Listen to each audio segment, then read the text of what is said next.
Estamos escuchando Bella Ciao, que en algún momento lo voy a aprender a pronunciar bien. Estamos en contacto con Carlos Italiano de Coel Idiomas, director general de Coel Idiomas, para hablar aquí, como siempre, todos los miércoles. ¿Cómo estás, Carlos? Hola, ¿qué tal? ¿Cómo está? ¿Cómo está toda la audiencia? Feliz Navidad a todos. Feliz Navidad, muchas felicidades, muchas felicidades. Un abrazo, bueno, y sobre todo una renovación de confianza, de fe en que todo puede cambiar y que todo debe cambiar, ¿no? Claro. Para mejorar. Sí. Bueno, yo hoy, digamos, primero ante todo quiero mandar un abrazo fraterno a la gente damnificada por la erupción del Etna, que es bueno, es una región, y Sicilia esta, que siempre nos tiene con los altibajos de su orografía tan eruptiva, ¿no? Claro. Y después, bueno, tomar un tema, como yo te explicaba un poquito ayer, cuando charlábamos armando esto, con respecto al italiano como idioma, y tomarlo así como un tema que hay que ir haciendo, que tiene que ir fluyendo, porque nosotros hablamos mucho del italiano, el italiano de aquí, el italiano de allá, aquí en Argentina, y en Argentina el italiano no es el lugar donde tiene mayor estatus como lengua. Claro. No, lamentablemente es uno de los países que más ha recibido la inmigración italiana desde 1860-70, unificación de Italia, hasta 1960. Son casi 100 años de inmigración italiana en distintas etapas, y el italiano debería tener como idioma, oficialmente, un estatus muy superior al que tiene en este momento. Claro. Es decir, como lengua extranjera.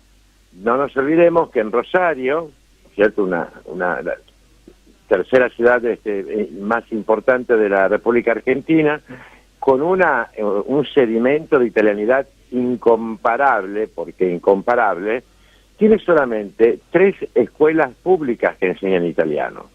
Y ninguna en turno completo. Es decir, si la escuela tiene 3 turnos, en 2. Si tiene 2 turnos, en 1. Es decir, el italiano no ha hecho grandes pasos adelante, gracias al tratado del doctor Alfonsín en su momento, pero en realidad no goza de una difusión en la educación pública como debería, en relación a lo que es, digamos, el vínculo genético histórico de Italia, específicamente con Santa Fe. ¿Y esto por qué? Porque se lo pregunto, ¿no? ¿Esto porque se lo menosprecia? A ver, situándolo un poco históricamente, a nivel histórico, mejor dicho, a comienzos del siglo XX, la inmigración italiana era muy denostada, ¿no? De hecho, se aplicaron leyes discriminatorias. Históricamente se explica por qué.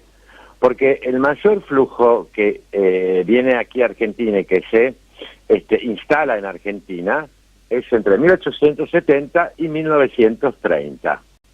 Claro. 1920-30. ¿Qué italiano viene? Viene un italiano dialectófono y analfabeto en un 80-90%. Del sur de Italia, principalmente. Claro, de toda Italia. Fundamentalmente vienen del Piemonte, de la Liguria, de Marche, y después ya sobre las regiones del sur, la Puglia, la Basilicata, la Sicilia, Campania, etcétera. Pero esta gente que venía no conocía su idioma. Entonces vos no podés defender lo que no conocés. Claro. Y no lo escribía. Y entonces, retrotraigámonos nosotros a 80, 90 años atrás, esta persona o estas personas que llegaban aquí a la Argentina, que prácticamente no sabían ni leer ni escribir, ¿cierto?, tampoco mantenían ninguna correspondencia fluida con sus parientes en Italia porque no podían. El teléfono ni hablar, o sea, no se mantenían vínculos telefónicos tampoco.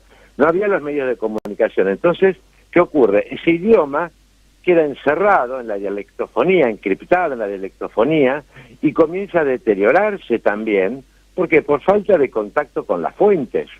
Entonces, ese italiano que viene acá es un italiano que no conoce su idioma. Por lo tanto, la poca difusión que se hace, nosotros se empiezan a fundar algunas sociedades italianas, se enseña un poquito de italiano, no tienen el momento en que se, digamos, que se asigna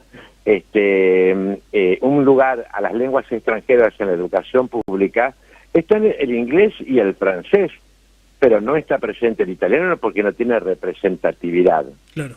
Entonces, el italiano va a tener representatividad recién cuando los italianos vayan a ser obligados a estudiar su idioma, que eso va a pasar únicamente durante el fascismo, ¿no es cierto?, con las leyes de la escuela del obligo, ¿no es cierto?, la escuela obligatoria que impone el duce. Entonces, ese duce que se da en el año 43, Italia en el 46 inicia su retorno a la democracia, etcétera, etcétera, y produce el último movimiento migratorio hacia afuera. Ese movimiento migratorio de emigración no viene fundamentalmente hacia Argentina, sino que va hacia Australia y hacia Canadá y Estados Unidos. Entonces, esos italianos que ya parten de Italia a partir del año 46-47, es gente que ya ha recibido una instrucción, conoce su idioma y lo instala. Y entonces, ¿qué ocurre? En Australia es una lengua 2. En Canadá se estudia obligatoriamente en 18 universidades, porque uno defiende lo que conoce y tiene. Esto, Antonio, se ve muy claro porque, por ejemplo, entre los trámites de ciudadanía, ¿qué ocurre? Mucha gente dice, yo tengo un apellido, descendemos del mismo abuelo, pero tengo un apellido diferente de mi primo, y yo tengo un apellido diferente de mi hermano, y yo, el mío tiene una L y él es mi hermano y tiene 2 L. ¿Por qué? Y porque el que venía y le transcribían el apellido no era capaz de decir está mal escrito, porque él no lo sabía escribir. Claro. Entonces, justamente después vienen todos estos problemas cuando hay que hacer una ciudadanía, que a lo mejor una persona se llama Gentiletti con 2 T y el hermano se llama Gentiletti con una sola T y el abuelo se llama Gentiletti con 2 N. Entonces, ¿por qué? Porque cuando venía el inmigrante no podía decir eso está mal escrito. Más que claro, Carlos, no obstante, hay un lugar donde podemos estudiar y muy bien el italiano como Coeli Idiomas. Obviamente se puede estudiar muy bien italiano, pero no solamente muy bien, muy ampliamente, porque nosotros en Coeli tenemos los cursos oficiales, tenemos los cursos para viajeros y turistas, tenemos los cursos internacionales, ¿no es cierto? O sea que tenemos toda, digamos, la gama de cursos en cuanto a italiano. También lo tenemos en francés y en portugués, pero estamos hablando del italiano. En cuanto al italiano, donde somos más fuertes, tenemos todas las modalidades y todos los horarios, mañana, tarde y vespertino, en los que se puede estudiar italiano. ¿Dónde pueden contactarse? ¿Dónde pueden comunicarse? Bueno, pueden contactarse todos, de lunes a viernes, de 9 a 2:30 y de 17 a 20 horas.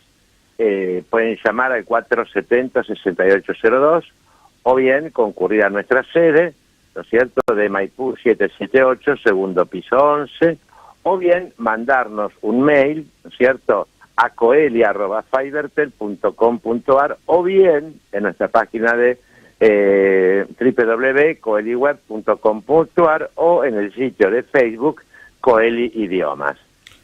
Por todos esos medios pueden llegar a nosotros, es decir, son muchos, y van a encontrar realmente un verdadero instituto italiano donde se difunde lengua y cultura italiana en amplitud y en profundidad, que eso es muy importante. Y aparte a partir digamos de este año, todos los que son jubilados y estudiantes, pudiendo acreditarlo, tienen un descuento del 50%, es decir, todos tienen media beca.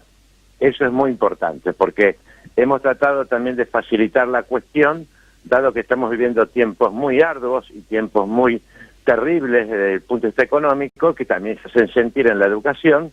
Bueno, entonces hemos tratado de dar un paso adelante, ya que estamos festejando 20 años de vida, y tratar de acercarlo al italiano a los que menos tienen y a los que más no lo necesitan, a los jubilados y a los estudiantes. Muchas gracias por el contacto, Carlos, en esta mañana. Bueno, hasta mañana. Adiós.